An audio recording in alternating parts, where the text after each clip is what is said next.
Think less do more. परिचय। कल सुबह मैं ऑफिस के लिए निकलने वाला था। पिछले 1 घंटे से यही सोच रहा था, आज पहले कौन सा मेल लिखूं, प्रोजेक्ट का प्लान कैसे बनाऊं, प्रेजेंटेशन कैसे शुरू करूं।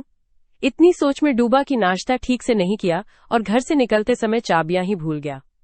हम में से कितने लोग रोज इस सोचने के जाल में फंस जाते हैं, जहां सोचना काम करने से ज्यादा महत्वपूर्ण लगने लगता है। थिंक लेस डू मोर यही कहती है, जब तुम सोचने में ज्यादा समय बिताते हो तो करने के लिए कम समय बचता है। इस किताब की शुरुआत एक दिलचस्प सवाल से होती है। क्या आपने कभी नोटिस किया है कि जब आप बस शुरू कर देते हैं तो रास्ता खुद ब खुद दिखने लगता है। लेखक कहते हैं, हमारा दिमाग एक बेहतरीन प्लानर है, लेकिन कई बार ये एक ओवर थिंकिंग मशीन बन जाता है। हम डरते हैं गलती हो जाएगी, लोग क्या कहेंगे, परिणाम अच्छा नहीं आएगा, और इस डर में हम एक्शन लेना ही भूल जाते हैं। आज की इस पूरी किताब में हम साथ साथ जानेंगे कि कैसे परफेक्ट प्लान के चक्कर में फंसने के बजाय छोटे छोटे कदम उठाकर बड़े बदलाव लाए जा सकते हैं। कैसे सोच और करने के बीच का संतुलन बनाया जाए, और कैसे वो पहला कदम उठाया जाए जो अक्सर सबसे मुश्किल लगता है। तो चलिए अब थोड़ा और गहराई में चलते हैं। ये कहानी है उस डिजाइनर की जिसने अपना पोर्टफोलियो बनाने के बजाय बस एक सिंपल वेब पेज बनाकर लॉन्च कर दिया। अध्याय 1, पुरानी आदतों के छलावे को तोड़ना। कल्पना कीजिए सुबह का वो पहला पल जब आपकी आंख खुलती है। आपका हाथ बिना सोचे समझे फोन की तरफ बढ़ जाता है। नोटिफिकेशन चेक करना, सोशल मीडिया स्क्रॉल करना, ये सब एक ऐसी मशीनरी की तरह चलता है जिसमें आप महज एक पुर्जा है ना? यही है पुरानी आदतों का छलावा। दरअसल ये अध्याय हमें बताता है कि हमारा दिमाग ऊर्जा बचाने का आदी है। वो बार बार दोहराए जाने वाले कामों को ऑटो पायलट पर डाल देता है ताकि हम नए कामों के लिए ऊर्जा खर्च कर सकें। ये बुरा नहीं है। समस्या तब आती है जब ये ऑटो पायलट आदतें, जैसे टालमटोल करना, नकारात्मक सोचना या फोन की लत, हमारे जीवन पर कब्जा कर लेती हैं और हमें लगता है कि ये हमारी प्रकृति है। किताब एक दिलचस्प संवाद साझा करती है। एक व्यक्ति शिकायत करता है, मैं हमेशा काम को आखिरी समय तक टालता हूँ, मैं ऐसा ही हूँ। लेखक पूछते हैं, क्या आप सुबह बिना ब्रश किए ऑफिस जाएंगे? व्यक्ति कहता है, बिल्कुल नहीं, ये तो आदत है। फिर लेखक कहते हैं, तो देखा आपने, ब्रश करना एक अच्छी आदत है जिसे आपने अपनाया, और टालमटोल एक बुरी आदत जिसे आप पहचान तो रहे हैं पर तोड़ नहीं रहे। आप ऐसे ही नहीं हैं, आप ऐसा करने के आदी हैं। फर्क समझ आया? आदत हमारी पहचान नहीं, बस एक मानसिक शॉर्टकट है, और शॉर्टकट बदले जा सकते हैं। इस अध्याय की सबसे बड़ी प्रासंगिकता ये है कि ये हमें शक्तिहीन महसूस करने से रोकता है। जब हम सोचते हैं मैं अनुशासित ही नहीं हूं तो हम प्रयास करना छोड़ देते हैं, पर जब हम समझते हैं कि मैंने अनुशासनहीनता की एक आदत बना ली है तो एक रास्ता नजर आता है एक नई आदत गढ़ने का। ये पूरी किताब की नींव का पत्थर है।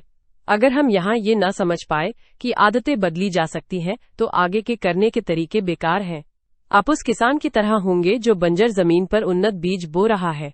पहले जमीन तैयार करो, उसकी पुरानी कठोर परत को तोड़ो, फिर नए बीज का अंकुरण संभव है। तो आज से जब भी आप खुद को वही पुराना रिकॉर्ड दोहराते हुए पाएं, अरे मैं तो यही हूं, एक पल रुकिए, खुद से पूछिए, क्या ये सचमुच मैं हूं या सिर्फ एक आदत है जिसने मुझे पकड़ रखा है? सिर्फ ये सवाल पूछना छलावे की जंजीर में पहली दरार डालना है, क्योंकि जो चीज बनी है उसे बदला जा सकता है, और यही विश्वास आपके करने की यात्रा का पहला और सबसे जरूरी कदम है। अध्याय 2, खुद से सही सवाल पूछने की कला। सुनिए, क्या आपने कभी गौर किया है कि जब आप फंस जाते हैं तो आप खुद से क्या पूछते हैं? ये काम क्यों नहीं हो रहा, या फिर मैं इसे कैसे कर सकता हूं? इन दोनों सवालों में जमीन आसमान का फर्क है। पहला सवाल आपको शिकायत और निराशा के गड्ढे में धकेलता है, जबकि दूसरा आपको समाधान की ओर ले जाता है। यही है सवाल पूछने की कला का मूल मंत्र। इस अध्याय का एक दिलचस्प संवाद याद आता है। लेखक एक कोच से मिलते हैं जो उनसे पूछता है, जब आप सुबह उठते हैं और दिन खराब जा रहा होता है तो आप खुद से क्या पूछते हैं? लेखक कहते हैं, मैं सोचता हूँ आज सब कुछ गलत क्यों हो रहा है। कोच मुस्कुराते हुए कहते हैं, और उस सवाल का जवाब मिलता है क्या? आपके दिमाग की पूरी सेना उस सवाल का जवाब ढूंढने में लग जाती है, और वो ढेर सारे सबूत ढूंढ कर लाती है कि सचमुच आज सब कुछ गलत है। अब एक नया सवाल ट्राई करें, आज का एक छोटा सा हिस्सा भी बेहतर कैसे बन सकता है? देखिएगा, आपकी सेना अब समाधान ढूंढने निकल पड़ेगी। यही तो जादू है। हमारे दिमाग का ढांचा ऐसा है कि वो हमारे पूछे गए सवाल का जवाब ढूंढने में लग जाता है। गलत सवाल पूछा तो गड्ढा और गहरा होगा, सही सवाल पूछा तो रास्ता खुल जाएगा। किताब में एक और शानदार उदाहरण है एक प्रोजेक्ट मैनेजर का जो अपनी टीम से निराश था। वो हर मीटिंग में पूछता, तुम लोग ये टारगेट क्यों पूरा नहीं कर पा रहे हो? नतीजा, टीम बचाव के लिए तर्क देती, बहाने बनाती और माहौल जहरीला होता चला गया। फिर उसने ये सीख लागू की। अगली मीटिंग में उसने पूछा, हम अगले सप्ताह टारगेट पूरा करने के लिए क्या कर सकते हैं? हमें किन 2 छोटे कदमों से शुरुआत करनी चाहिए? देखते ही देखते चर्चा का रुख ही बदल गया। लोग विचार देने लगे, जिम्मेदारी लेने लगे। सवाल ने दोष से ध्यान हटाकर कार्रवाई पर केंद्रित कर दिया।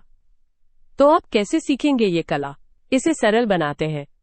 क्यों को क्या और कैसे में बदलें। मैं ऐसा क्यों महसूस कर रहा हूं की जगह पूछें, इस स्थिति में अगला सबसे अच्छा कदम क्या है, या मैं इसे अलग तरह से कैसे देख सकता हूं? समस्या केंद्रित से समाधान केंद्रित की ओर बढ़ें। ये इतना मुश्किल क्यों है कि बजाय इसे आसान बनाने के लिए मैं एक छोटी सी शुरुआत क्या कर सकता हूं? अतीत से भविष्य की ओर देखें। पिछली बार ये क्यों फेल हुआ पर ध्यान देने के बजाय पूछें, अगली बार सफलता के लिए मुझे क्या करने की जरूरत है? ये अध्याय आज के तनाव भरी ओवरथिंकिंग की दुनिया में कितना प्रासंगिक है, ये तो आप भी महसूस कर रहे होंगे। जब हमारा दिमाग चिंताओं के गोरख धंधे में फंसा होता है, तो बस एक सही सवाल उसे बाहर निकालने की रस्सी बन सकता है। ये आपके आंतरिक संवाद को एक नकारात्मक टूटे रिकॉर्ड से बदलकर एक रचनात्मक रणनीतिक साझेदार में तब्दील कर देता है। तो अगली बार जब आप खुद को किसी मुश्किल में फंसा पाएं, तो रुकिए, गहरी सांस लीजिए और खुद से वो सवाल पूछिए जो आपको आगे बढ़ने का रास्ता दिखाए, पीछे खींचने वाला कोई जवाब नहीं। क्योंकि जिस तरह का सवाल आप पूछेंगे, आपकी जिंदगी वैसा ही जवाब देने लगेगी। अध्याय 3, फैसला लेने की स्पष्ट प्रक्रिया। सोचिए, आप रेस्तरां में बैठे हैं और मेनू देख रहे हैं। पन्ने के ऊपर से नीचे तक आंखें घुमा रहे हैं, ये लें या वो लें, क्या ये ज्यादा अच्छा होगा? पर कल मैंने कुछ ऐसा ही खाया था। 10 मिनट बीत जाते हैं, वेटर आता जाता रहता है और आप अभी भी उसी एक फैसले में उलझे हैं। दोस्तों, ये छोटी सी झिझक हमारे जीवन के बड़े बड़े फैसलों में कैसे बदल जाती है, करियर बदलने से लेकर घर खरीदने तक, रिश्ते में कदम बढ़ाने तक। यह अध्याय एक दवा की तरह है उस पैरालिसिस बाय एनालिसिस यानी विश्लेषण से लकवा के लिए। लेखक कहते हैं, सोचना कम करो, करना शुरू करो। और इसके लिए जरूरी है एक स्पष्ट कदम दर कदम प्रक्रिया। मुख्य विचार ये है, एक अच्छा फैसला वो नहीं जो सही हो, बल्कि वो है जो स्पष्ट हो और जिस पर क्रिया हो सके। हम अक्सर ये सोचकर अटक जाते हैं कि सही विकल्प कौन सा है, जबकि असल मकसद गलत होने से बचना नहीं, बल्कि स्थिर रहने से बचना है। इसे समझिए एक शानदार उदाहरण से जो किताब में दिया गया है। एक प्रबंधक को अपनी टीम के लिए एक नया सॉफ्टवेयर चुनना है। वो महीनों रिसर्च में डूबा रहता है, फीचर्स की तुलना, प्राइसिंग रिव्यूज पढ़ना, मीटिंग पर मीटिंग करता है, लेकिन फैसला नहीं ले पाता। टीम का काम प्रभावित होने लगता है। यहाँ समस्या क्या है? उसने सही सॉफ्टवेयर की तलाश में अच्छा सॉफ्टवेयर चुनने का अवसर गंवा दिया। लेखक बताते हैं कि उसकी प्रक्रिया में क्लैरिटी यानी स्पष्टता की कमी थी। उसने ये तय ही नहीं किया था कि फैसले का अंतिम लक्ष्य क्या है। क्या सबसे सस्ता सॉफ्टवेयर चाहिए, सबसे उन्नत, या वो जो टीम सबसे जल्दी सीख ले? बिना इस प्राथमिकता के वो डेटा के समंदर में डूबता चला गया। तो फिर ये स्पष्ट प्रक्रिया क्या है? ये एक 4 चरणीय मैप है। प्रॉब्लम को फ्रेम करो। सबसे पहले सवाल को सही तरीके से पूछो। कौन सा सॉफ्टवेयर ले? नहीं, सवाल होना चाहिए, हमारी टीम की प्रोडक्टिविटी बढ़ाने के लिए अगले 6 महीने में कौन सा टूल सबसे आसानी से इंटीग्रेट हो सकता है? देखिए, सवाल बदलते ही ध्यान अनंत विकल्पों से हटकर स्पष्ट मापदंडों पर आ गया। विकल्पों को इकट्ठा करो, लेकिन एक कट ऑफ लाइन के साथ। थोड़ी रिसर्च जरूरी है, पर अनंत नहीं। अपने आप से पूछो, इस फैसले के लिए मैं कितना समय और ऊर्जा देना चाहता हूं? फिर उसी के हिसाब से रिसर्च सीमित कर दो। जैसे मैं अगले 3 दिन में 5 टॉप विकल्पों पर रिसर्च करूंगा और फिर फैसला लूंगा। अपने मूल्यों के आधार पर तौलो। हर विकल्प के पक्ष और विपक्ष को देखो, लेकिन उन्हें अपने मुख्य लक्ष्य के खिलाफ चेक करो।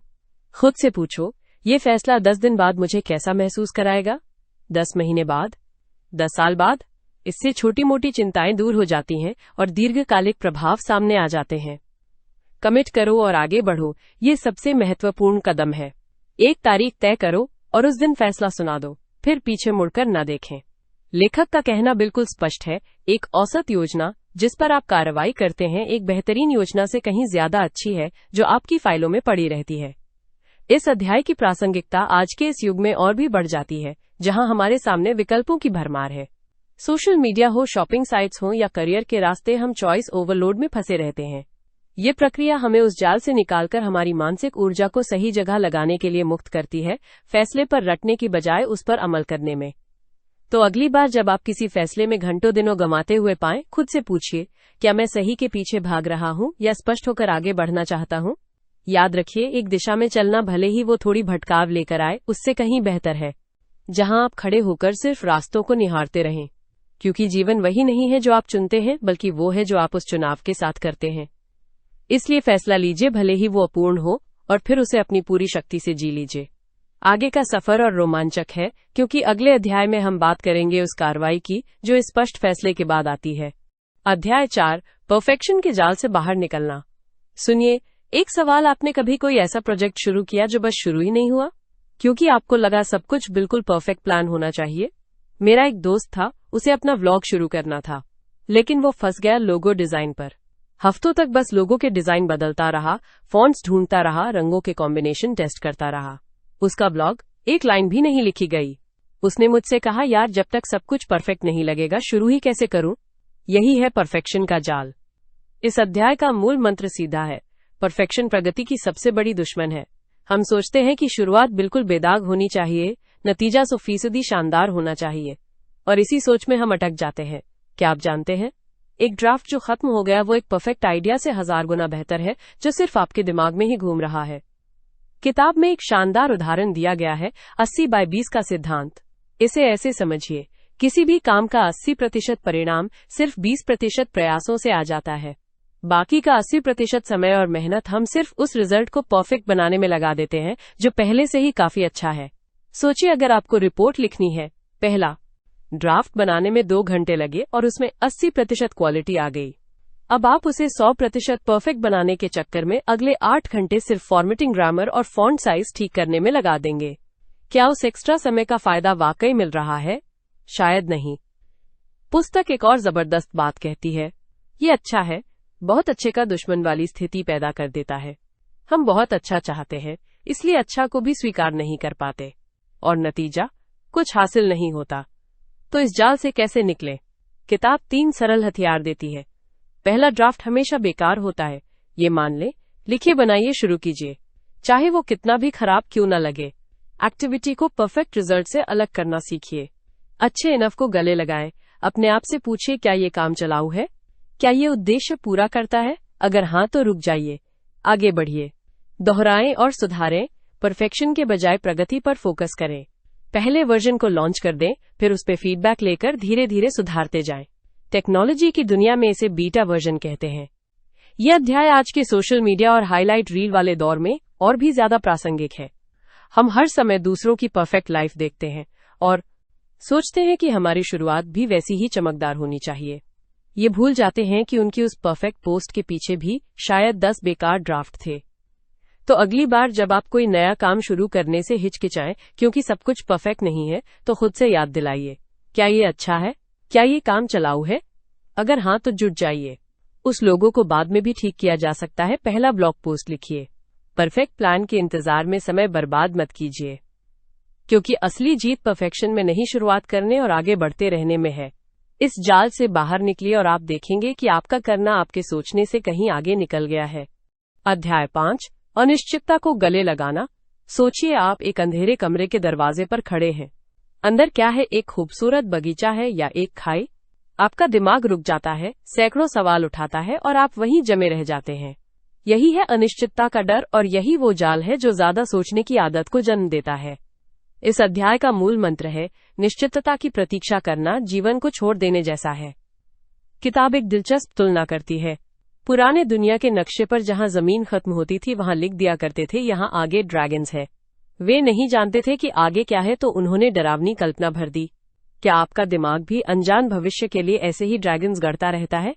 एक नया बिजनेस शुरू करने में, रिश्ते में आगे बढ़ने में या नौकरी बदलने में? लेखक कहते हैं, असल जीवन का नक्शा हमेशा अधूरा ही रहता है। अनिश्चितता को गले लगाने का मतलब ये नहीं कि आप बेवकूफ बनकर अंधेरे में छलांग लगा दें, बल्कि इसका मतलब है पर्याप्त जानकारी के साथ आगे बढ़ना और बाकी का रास्ता चलते चलते बनाते जाना। एक रोचक उदाहरण दिया गया है। 2 पर्वतारोही बर्फीले तूफान में फंस जाते हैं। पहला हर दिशा का विश्लेषण करने लगता है, हवा का रुख, बर्फ की मोटाई, बैटरी बची है कि नहीं। वो परफेक्ट रास्ते का इंतजार करता रह जाता है। दूसरा पर्वतारोही बस इतना सोचकर कि अगर मैं यहीं रुका तो मर जाऊंगा, एक संभावित दिशा में चल पड़ता है। वो रुक रुक कर अपनी दिशा सुधारता है लेकिन चलता रहता है। जीत किसकी होती है? जाहिर है उसकी जो हिला। यही थिंक लेस डू मोर का सार है। जीवन एक वाटर स्पोर्ट्स की तरह है, न कि एक वास्तुकला परियोजना। आपको पहले से हर ब्लूप्रिंट तैयार करके हर लकड़ी का माप लेकर बैठने की जरूरत नहीं। आपको बस नाव पर चढ़ना है, पतवार थामना है और नदी के प्रवाह के साथ साथ अपनी दिशा बदलते रहना है। तो अगली बार जब अनिश्चितता आपको पंगु बनाए, खुद से ये 3 सवाल पूछे। क्या मेरे पास शुरुआत करने लायक पर्याप्त जानकारी है? क्या मैं पहला छोटा प्रबंधनीय कदम उठा सकता हूँ? क्या मैं रास्ते में मिलने वाले फीडबैक के आधार पर ठीक हो सकता हूँ? याद रखिए, सही पल का इंतजार ही सबसे बड़ा समय बर्बाद करने वाला भ्रम है। सही पल वही है जब आप अपनी तैयारी और हिम्मत को एक साथ लेकर आगे बढ़ते हैं। यह अध्याय आपको ये एहसास दिलाता है कि निश्चितता एक भ्रम है। जो व्यक्ति अनिश्चितता में डटकर काम शुरू कर देता है, वही आगे चलकर उस भविष्य को बनाता है जिसकी दूसरे सिर्फ कल्पना करके रह जाते हैं। तो आज ही उस पहले कदम की पहचान करें, चाहे वो कितना ही छोटा क्यों न हो, और उठा लें, क्योंकि रास्ता चलने पर ही बनता है। अध्याय 6, छोटे कदमों से बड़े बदलाव लाना। कल्पना कीजिए, आप एक विशाल ऊबड़ खाबड़ पहाड़ के सामने खड़े हैं। शिखर इतना ऊंचा है कि ऊपर देखते ही सांस अटक जाए। मन में एक ही विचार आता है, ये तो नामुमकिन है। लेकिन क्या हो अगर मैं आपसे कहूं कि इस पहाड़ को चढ़ने का रहस्य पहाड़ को देखने में नहीं, बल्कि अपने अगले कदम पर नजर टिकाने में छुपा है। यही इस अध्याय का सार है। सुनिए, एक कहानी। एक लेखक है जो हर दिन लिखने के लिए संघर्ष करता है। उसका लक्ष्य है एक पूरी किताब। वो बैठता है, खाली पन्ने को देखता है और पूरी किताब का भार उसके दिमाग पर इस कदर हावी हो जाता है कि उसकी उंगलियां जम जाती हैं। फिर उसे एक सलाह मिलती है, रोज सिर्फ 300 शब्द लिखो, बस इतना ही। चाहे अच्छे हो या बुरे, वो मान जाता है। पहले दिन 300 शब्द निकल आते हैं, दूसरे दिन भी। कुछ हफ्तों में वो पाता है कि कई दिन तो वो 300 से ज्यादा शब्द लिख रहा है। 1 साल बाद उसके सामने एक पूरी पांडुलिपि तैयार है। उसने पहाड़ नहीं देखा, वो हर रोज एक छोटा निश्चित कदम उठाता रहा। यही है छोटे कदमों का जादू। हमारा दिमाग बड़े धुंधले लक्ष्यों से डरता है। फिट होना है, व्यवसाय शुरू करना है, नई भाषा सीखनी है, ये विचार ही इतने विशाल लगते हैं कि हम शुरुआत ही नहीं कर पाते। हम थिंकिंग के गड्ढे में फंस जाते हैं। लेकिन डूइंग का रास्ता छोटे छोटे ईंटों से बनता है। इस अध्याय में एक शक्तिशाली सूत्र दिया गया है, परफेक्ट की बजाय प्रोग्रेस पर फोकस करो। मान लीजिए आपको अपना घर साफ करना है और वो बहुत गंदा पड़ा है। सोचिएगा मत, अरे बाप रे, सब कुछ तो साफ करना पड़ेगा। बस अभी उठिए और सिर्फ 5 चीजें अपनी जगह रख दीजिए। बस 5 या सिर्फ 10 मिनट झाड़ू पकड़ लीजिए। आप पाएंगे कि एक बार शुरुआत हो गई तो गति अपने आप बनने लगती है। छोटी जीत आपको अगली कार्रवाई के लिए ऊर्जा देती है। यही बात पढ़ाई, व्यायाम या कोई भी नई आदत बनाने में लागू होती है। रोज सिर्फ 20 मिनट पढ़ो, रोज सिर्फ 10 मिनट की स्ट्रेचिंग करो। ये कदम इतने छोटे हैं कि इन्हें करने में कोई डर या आलस्य नहीं आता। और यही जादू होता है, संगति पूर्णता से ज्यादा शक्तिशाली होती है।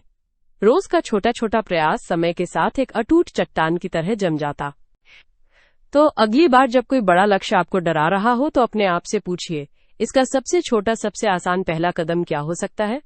वही करिए, बस वही एक कदम, क्योंकि 1000 मील का सफर भी पहले कदम से ही शुरू होता है।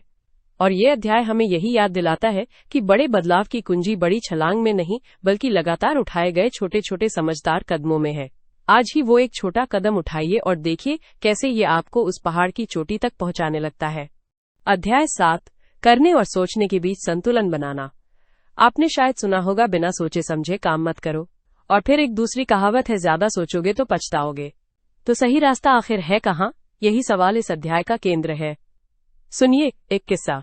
पीटर नाम के एक फोटोग्राफर थे जिन्हें एक महत्वपूर्ण शादी की फोटो खींचने का मौका मिला। वो पूरे हफ्ते सोचते रहे, कैमरा कौन सा ले जाऊं, लेंस क्या सही रहेगा, लाइटिंग की क्या व्यवस्था होगी। उन्होंने प्लान बनाने में इतना समय बिता दिया कि शादी के दिन वो इतने थक चुके थे कि असल काम यानी खूबसूरत पलों को कैद करना उनसे छूट गया। वो सोच के दलदल में फंस गए थे। दूसरी तरफ सारा की कहानी देखिए। वो एक वेबसाइट लॉन्च करना चाहती थी। उसने बिना ज्यादा सोचे एक साधारण सा पेज बनाया और लॉन्च कर दिया। फिर उसने यूजर्स की प्रतिक्रिया देखी, गलतियां सुधारी और धीरे धीरे वेबसाइट को बेहतर बनाती चली गई। उसने करने का रास्ता चुना। तो क्या इसका मतलब है कि सोचना बिल्कुल छोड़ देना चाहिए? बिल्कुल नहीं। यहाँ संतुलन की बात हो रही है। ये काम और विचार का एक नृत्य है, जहाँ एक के बिना दूसरा अधूरा है। इसे समझने के लिए किताब एक बेहतरीन उदाहरण देती है। सोचने का कमरा और करने का मैदान। कल्पना कीजिए आपके दिमाग में दो जगहें हैं। एक कमरा है जहां आप बैठकर योजनाएं बनाते हैं, रिसर्च करते हैं, विचार करते हैं। लेकिन ध्यान रहे ये कमरा एक जेल न बन जाए। दूसरी जगह है एक खुला मैदान।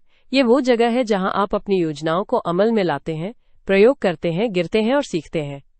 समस्या तब होती है जब हम सोचने के कमरे में ही बंद हो जाते हैं, दरवाजा बंद करके बैठे रहते हैं और मैदान में कदम ही नहीं रखते।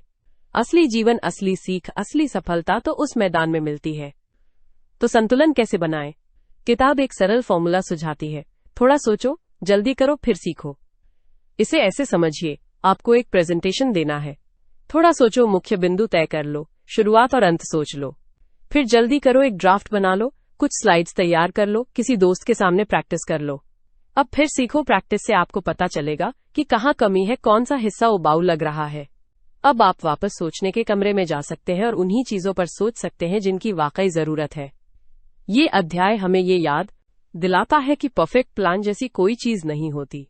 एक अच्छा प्लान जिस पर तुरंत काम शुरू किया जा सके बेहतर है। जिंदगी एक प्रयोगशाला है। यहाँ आपको पहले प्रयोग करना होगा, तभी आपको रिजल्ट पता चलेगा। तो आज से ये प्रण लीजिए, अगली बार जब कोई नया आइडिया मन में आए तो उस पर एक हफ्ता सोचने की बजाय एक छोटी सी शुरुआत कर दीजिए। एक पैराग्राफ लिख डालिए, एक कॉल कर डालिए, एक प्रोटोटाइप बना डालिए, क्योंकि करने की जमीन पर ही सोचने के बीज असली फल देते हैं। ये संतुलन ही आपको निष्क्रिय सपने देखने वाले और बिना सोचे विचारे भागने वाले के बीच की वो सही राह दिखाएगा जो स्थायी सफलता की ओर ले जाती है। अगला और आखिरी अध्याय इसी सफर के महत्वपूर्ण सबक को समेटेगा। अध्याय 8, सीखने के लिए करते रहना। सुनने वाले साथियों, क्या आपने कभी सोचा है कि हम एक नई भाषा सीखने, गिटार बजाने या कोई नया सॉफ्टवेयर सीखने के लिए पहला कदम क्या उठाते हैं? अक्सर हम सीखना शुरू करते हैं, किताबें खरीदते हैं, कोर्स में एनरोल करते हैं, यूट्यूब वीडियो देखते हैं। लेकिन यहाँ जो बात हम भूल जाते हैं वो ये कि असली सीख तो करने में छुपी होती है। यही इस आखिरी अध्याय का सार है, सीखने के लिए करते रहना। मान लीजिए आपको तैरना सीखना है।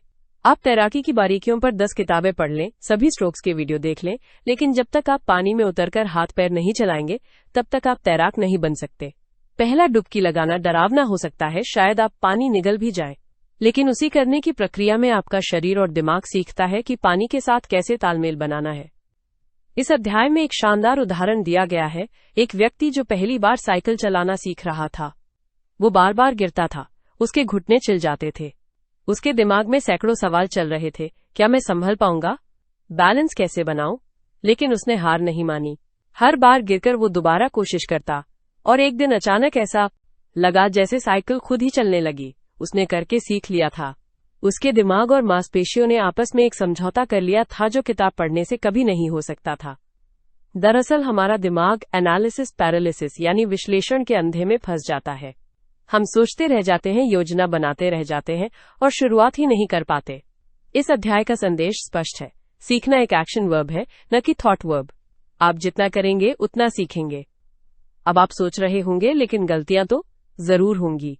वो तो इस प्रक्रिया का जरूरी हिस्सा है। जैसे एक बच्चा चलना सीखता है, वो सैकड़ों बार गिरता है।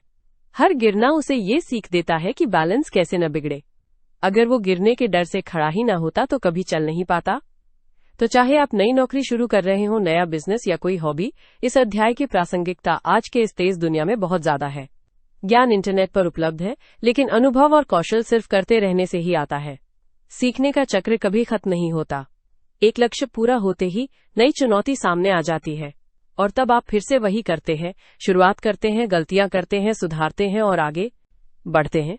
इसलिए आज ही वो काम शुरू कर दीजिए जिसे सीखने के बारे में आप सिर्फ सोच रहे थे। पहला कदम उठाइए, चाहे वो छोटा ही क्यों ना हो। पहला पैराग्राफ लिखिए, पहली लाइन कोड लिखिए, पहला गाना गाइए, क्योंकि सीखने की असली किताब आपके अनुभवों से लिखी जाती है और उसका पहला पन्ना करने से ही खुलता है। यही सबक हमें पूरी किताब थिंक लेस डू मोर देकर जाती है। ये आखिरी अध्याय हमें याद दिलाता है कि जीवन एक प्रैक्टिकल प्रोजेक्ट है, सिर्फ एक थ्योरी पेपर नहीं। तो सोचना कम कीजिए और सीखने के लिए करते रहिए, क्योंकि करने वाला ही सीखने वाला होता है और सीखने वाला ही आगे बढ़ने वाला होता है। Think less do more. समापन। सोचना बंद करो, करना शुरू करो।